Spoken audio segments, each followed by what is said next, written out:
Ese ve.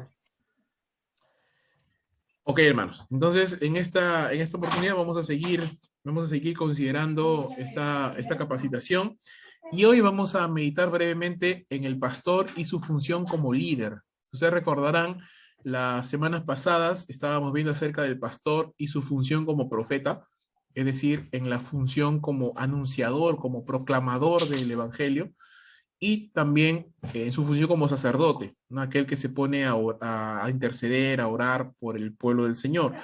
Hoy queremos terminar esta partecita viendo el pastor y su función como líder. Y hay una máxima, hay un dicho que es importante que tenemos que entender. Todo se cae o todo se levanta desde el liderazgo.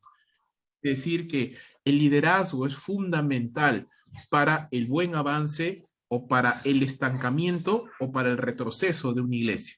Es el líder el que va a determinar o el que va a marcar el espíritu, el ánimo de la iglesia, es el líder el que va a motivar a los hermanos a trabajar, o es el líder el que va a motivar a los hermanos a que se relajen un poco, es el líder, ¿no? Ninguna iglesia podrá ir más allá de donde su liderazgo ha llegado. Entonces, los líderes son los llamados, el pastor, los ancianos son los llamados a modelar, a motivar a los demás hermanos. Y para esto se requiere no solamente que el líder tenga ese ánimo, tenga ese ímpetu, ese desempeño, sino que también el carácter del líder crezca de manera conjunta a el ministerio y a la iglesia, ¿sí?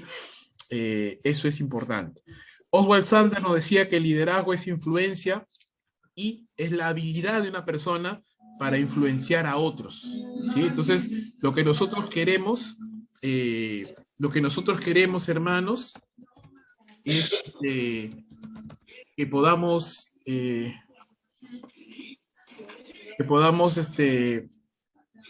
liderar a los hermanos, influenciarles, ¿sí? Influenciarles, motivarles a poder hacer las cosas como Dios nos manda. El liderazgo se prueba en el carácter y se evidencia en la influencia. Si yo no estoy influenciando, si yo no estoy motivando a los hermanos, entonces no hay mayor diferencia en un caudillo de mi persona. Y la Biblia no nos habla de caudillos. La Biblia no nos habla de personas que lo hacen todo y que son superhéroes, que son superhombres a los cuales todo el mundo admira y todo el mundo ve de lejos, ¿no? No, la Biblia no habla de ese tipo de liderazgo. La Biblia habla de un tipo de liderazgo en el cual nosotros servimos, estamos debajo de los hermanos, motivándolos más bien a que ellos lleguen a hacer cosas mucho más grandes de lo que nosotros pudiéramos haber hecho. Me gusta esta frase. Miguel Núñez define el liderazgo como la habilidad que tiene una persona que ha sido escogida y preparada por Dios para estimular a otros a que imiten su ejemplo, hasta llegar incluso a pagar el precio que sea necesario para alcanzar la meta que Dios haya trazado. Y esto no solamente lo hacemos con las palabras, lo hacemos con el ejemplo, ¿no? La mejor manera de influenciar a otros no solamente es con la enseñanza, es con el ejemplo, es con nuestra propia vida, con nuestro propio comportamiento, carácter, temperamento, testimonio, arrastra a otras personas, influencia para bien, por supuesto, a otras personas. Entonces, el liderazgo que enseña la Biblia no es un liderazgo de posición, no es un liderazgo en el cual yo me siento en el escritorio y le pido a las personas que hagan lo que tienen que hacer y yo me siento simplemente a evaluar, ¿no? Como un gerente. No, el liderazgo de la Biblia, que enseña la Biblia, es un liderazgo de servicio, es un liderazgo en el cual yo inspiro, yo motivo, yo le digo, imítame a mí porque yo estoy imitando a Cristo, ¿no? Sigue mis caminos porque yo estoy siguiendo al Señor. No, no le estoy pidiendo a las personas que hagan algo que yo no estoy haciendo. Le estoy pidiendo, acompáñame, porque mira, yo estoy yendo hacia el cumplimiento de la misión de Dios, acompáñame, yo te necesito, tú puedes hacerlo, ¿no? Entonces, estamos motivando a las personas a hacerlo, ¿verdad? Y la iglesia, la congregación no va a crecer si nosotros no crecemos en ese liderazgo, si los hermanos mismos no crecen en el liderazgo. ¿Qué componentes son fundamentales entender en este sentido? Dios escoge y prepara al líder, ya hemos hablado de eso, cuando hemos hablado del llamamiento. El líder modela con su ejemplo, inspira con su ejemplo. Si yo no estoy ejemplificando lo que estoy viviendo, lo que estoy pidiéndole a otros, difícilmente voy a influenciar a alguien, porque, vuelvo a repetir, no, la iglesia no tiene una organización en el sentido de una empresa, ¿no? Yo no le pago a nadie para que haga algo, ni lo presiono con un sueldo o con un memorándum. todo es voluntario. La gente sirve porque ama al Señor y yo no puedo coaccionarle de ninguna manera, solo puedo inspirarle nada más. Y si las personas están inspiradas por mi ejemplo, si ven que realmente estoy dando ejemplo de lo que estoy hablando, entonces me van a seguir. Y si no, no. ¿No? Se requiere sacrificio, por supuesto, ¿no? El líder tiene que sacrificarse. Hay un precio, hermanos. Hay un precio. Y mientras más cosas quiero lograr para el Señor, más alto es el precio, más difícil es el precio a pagar y menos son los que lo pagan. Por eso es que admiramos tanto a hombres que han logrado grandes cosas para Dios, porque no es común. Son pocos esos hombres que han logrado cosas para Dios. Y porque es mucho el precio que han pagado también, ¿no? El pastor debe liderar a la iglesia hacia la visión de Dios, ¿no? No lideramos a la iglesia a que cumpla nuestras metas personales, nuestros sueños, no. Llevamos a la iglesia hacia la visión de Dios. Y la visión es lo que nos une, es lo que nos enfoca. Para esto, el líder debe de tener claro cuál es la visión, el por qué hacemos lo que hacemos. Porque si yo no tengo claro por qué hacemos lo que hacemos, no voy a tener pasión. Y un líder sin pasión es un contrasentido, porque el líder tiene que ser apasionado. Recuerda que estamos tratando con hermanos que sí, son hijos de Dios, pero lidian con muchas cosas. Tienen la mente en un montón de cosas, preocupaciones, afanes, un montón de cosas. Y si yo también tengo la mente llena de afanes y de tribulaciones, imagínate cómo voy a influenciarle, cómo voy a mostrarle la pasión del servicio, de la obra, cómo voy a mostrarle el propósito más grande que Dios tiene si yo también estoy igual de atribulado, igual de confundido, igual de debatiéndome ahí entre una y otra cosa, ¿no? Yo necesito tener claro la visión, la pasión, el compromiso y decirle, hermanos, hacia aquí es lo que tenemos que ir. Entonces, nosotros, por ejemplo, ¿no? En el caso de las células, nos reunimos con los hermanos y hermanos, esto es lo que vamos a hacer. Esto es lo que vamos a hacer. Ganar almas. Vamos a orar. Vamos a discipular. No solamente yo, tú también lo vas a hacer. Tú vas a discipular, tú vas a entrenar, tú vas a servir. ¿Cómo lo vamos a hacer? Ya, ahí conversemos. Hablemos, escucho opiniones, escucho sugerencias, porque definitivamente los hermanos pueden tener muy buenas sugerencias, pero la visión no se discute, la visión está clara. Ahí no se admite opiniones. Sí, en cómo lo vamos a lograr, claro, porque cada uno va a sumar con su experiencia, con lo que el Señor le ha dado, ¿verdad? Y vamos avanzando hacia lo que el Señor nos ha mostrado. Y vamos contagiando ese entusiasmo, vamos contagiando ese deseo de hacer las cosas, ¿verdad? Ese entusiasmo se va despertando, ¿sí? No es común, ¿no? Justo ahorita el resto nos hablaba un poco de eso, ¿no? No es común en los hermanos tener ese entusiasmo. Algunos lo tienen y excelente por eso, porque nos anima a nosotros también cuando vemos hermanos así entusiasmados, pero no todos lo tienen. Algunos no están entusiasmados, algunos van a estar mirando las células como que, bueno, no, vamos a ver qué pasará, ¿no? No tienen ese entusiasmo, pero usted sí lo tiene que tener. Usted tiene que estar mirando como Dios ve las cosas. Y es nuestra labor transmitir constantemente esa visión. Porque si no transmitimos constantemente la visión, entonces la gente simplemente va a llegar a un punto en el cual va a decir, ¿por qué estoy viniendo a la célula? ¿Para qué estoy viniendo? ¿De qué me sirve? ¿Qué suma? Entonces yo tengo que estar constantemente repitiendo y constantemente recordando a los hermanos por qué hacemos lo que hacemos. El pastor necesita una visión clara de su llamado y de las metas que persigue, ¿no? Si yo no tengo claro por qué hago lo que hago, por qué me sacrifico, por qué me esfuerzo, imagínate, los hermanos no lo van a tener en cuenta, no lo van a tener claro. Aun cuando la visión sea clara, no servirá de nada si el pastor no tiene un carácter firme que lo respalde, ¿no? La meta puede ser preciosa, pero si yo no estoy creciendo hacia ese rumbo, entonces simplemente las personas tampoco no me van a seguir, no me van a seguir. Lo que mucho se está criticando ahora, ¿no? En la política de nuestro país.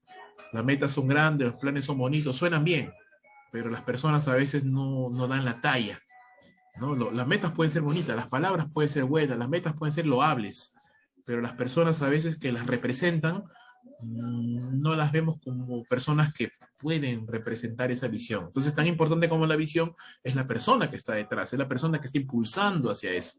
Entonces, y eso ya es nuestro propio crecimiento espiritual en cuanto a liderazgo, ¿no? En cuanto a encarnar la visión que tenemos para nuestras vidas. El carácter del líder es fortalecido cuando sirve al Señor como un siervo de Cristo, y eso nos ayuda o nos lleva a entender de que somos servidores de Dios y de los hermanos. Entonces, eso es la gran diferencia entre el líder de una organización secular, que simplemente utiliza a las personas para sus metas. Nosotros no utilizamos a las personas para lograr metas. Nosotros desarrollamos a las personas, ayudamos, servimos para que los hermanos puedan lograr ese crecimiento que les lleve a desarrollar no nuestras metas, la visión de Dios. La visión de Dios.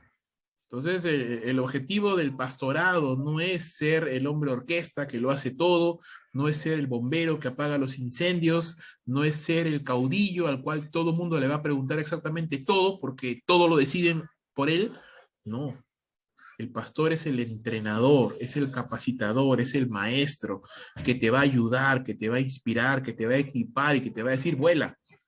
Cumple tu llamado, haz lo que Dios te ha llamado, te voy a ayudar, voy a orar por ti, te voy a aconsejar, te voy a respaldar en oración, te voy a enseñar cómo se hace, lo voy a hacer a tu lado, pero en algún momento vuela, ¿no? Hazlo tú mismo, porque Dios te va a usar a ti, porque tú no dependes de mí, dependes del Señor. Entonces, y eso es importante, hermanos, ¿no? Nuestra tendencia natural como seres humanos es que nos gusta que la gente dependa de nosotros, que nos pregunten cosas, que estén siempre pidiéndonos consejos, pidiéndonos decisión. Y bueno, en algún momento del tiempo sí, es bueno hacerlo, es bueno dar un consejo sabio, pero no en todo, no en todo.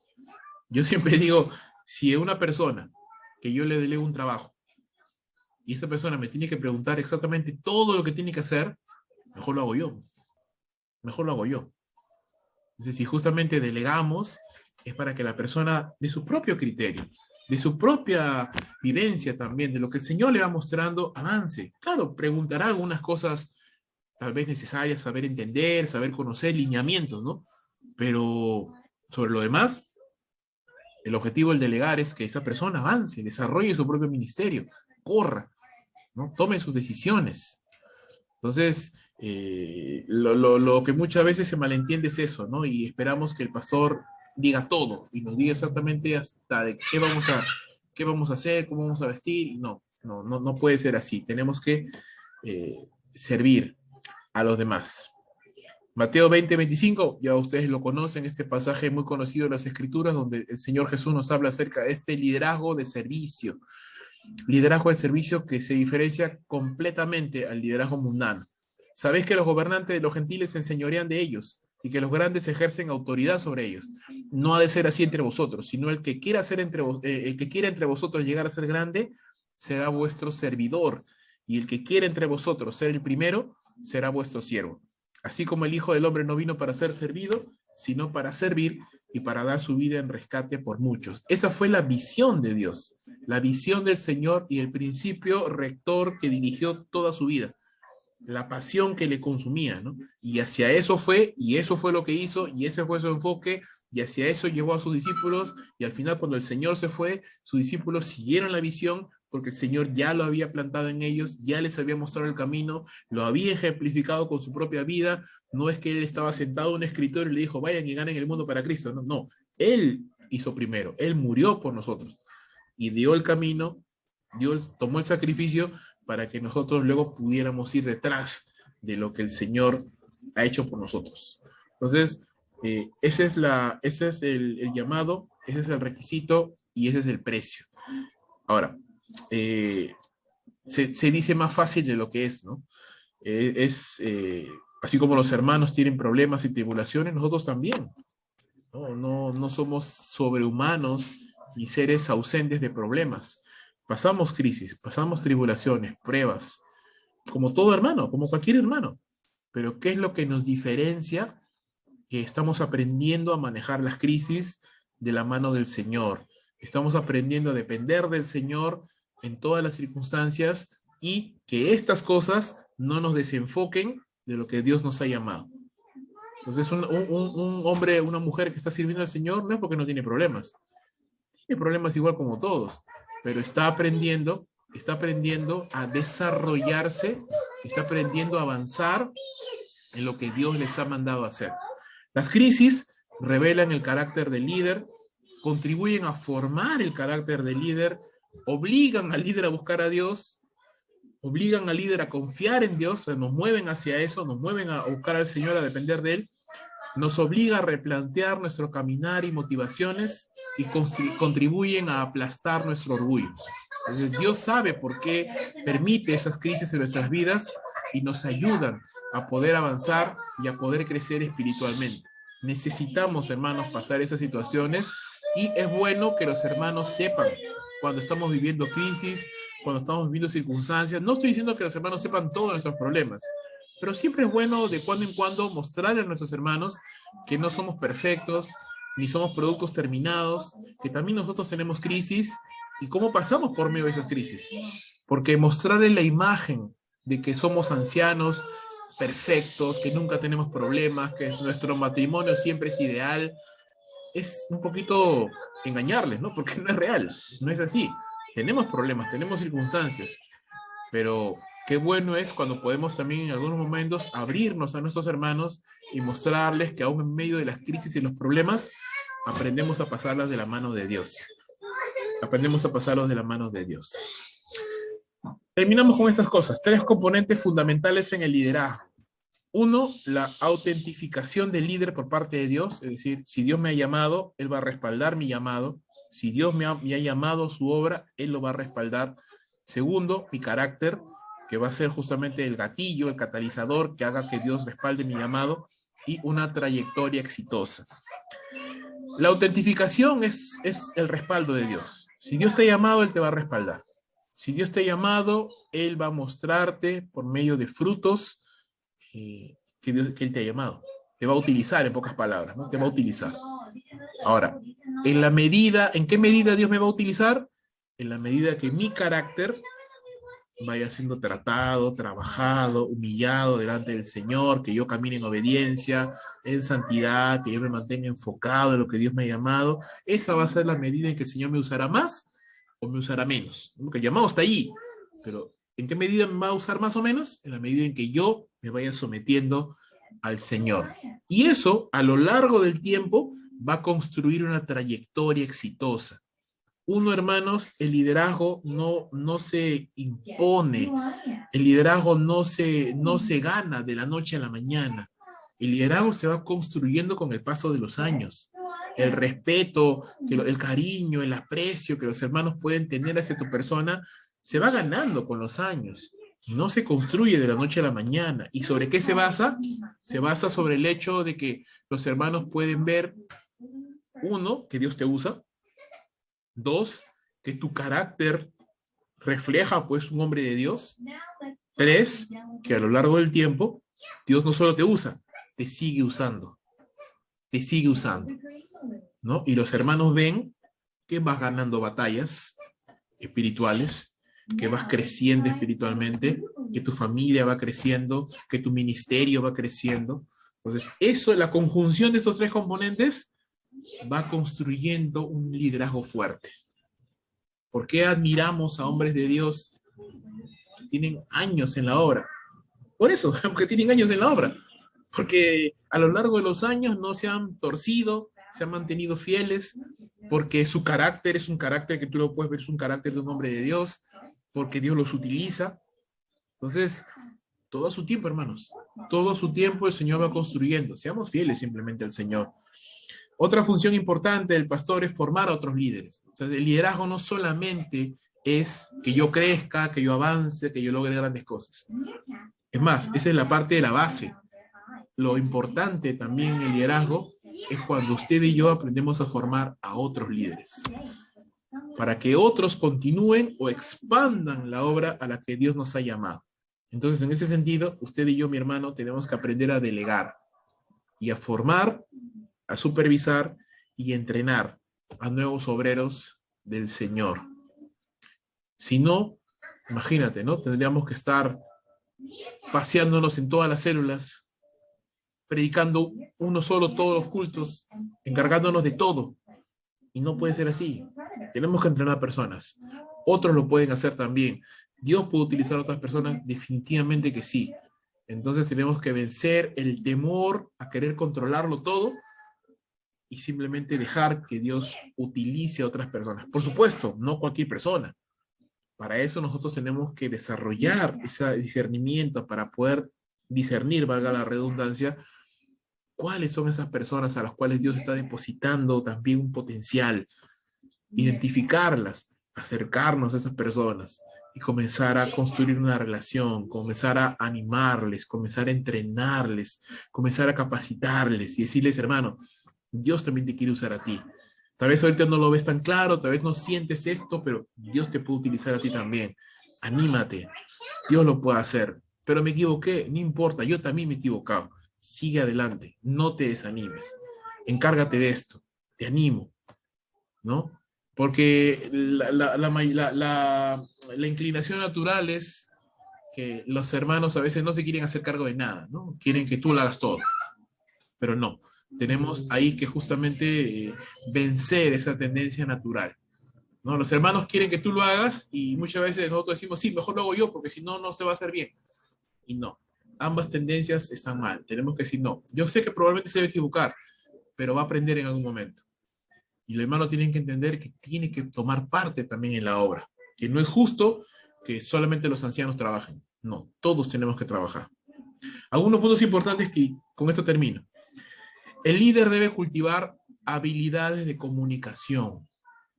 ¿Sí? Usted tiene que comunicarse con los hermanos y decir, hermanos, esto es lo que esperamos, esto es lo que queremos. O mira, hermano, en esto puedes mejorar.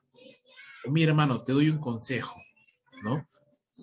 Por ejemplo, el domingo, ¿no? Hubo un problema ahí con la música, ¿no? Que sonaba la primera pista, ¿no? Que se colgaba y se colgaba. Yo estaba un poco incómodo, ¿verdad? Estaba un poco molesto porque en mi manera de pensar, yo digo, yo me aseguro, ¿no? Si alguien me está pidiendo que haga una tarea, listo, ok. Antes de que empiece el servicio, yo me aseguro de que está funcionando bien, de que no hay ningún problema. No en el momento, recién lo pruebo, uy, falló. No, no, yo me aseguro antes, porque quiero evitar esos problemas. Entonces, bueno, al final conversé con el hermano Luis y le dije, mi hermano, te sugiero que las siguientes oportunidades, cuando recibas canciones, pruébenlas antes, ¿no? Pruébalas antes, para evitar los problemas que hemos tenido hoy, ¿no? Entonces, pero si no le digo nada y me quedo simplemente con la molestia y con la incomodidad, no se soluciona el problema. Tenemos que hablar, conversar, hablar, comunicarnos. El líder debe entrenar y delegar, comenzar a darle oportunidades a otros, porque si yo lo hago todo solo yo y no delego a alguien, ¿cuándo voy a crecer? ¿Cuándo voy a crecer? El líder debe evitar hacerlo todo.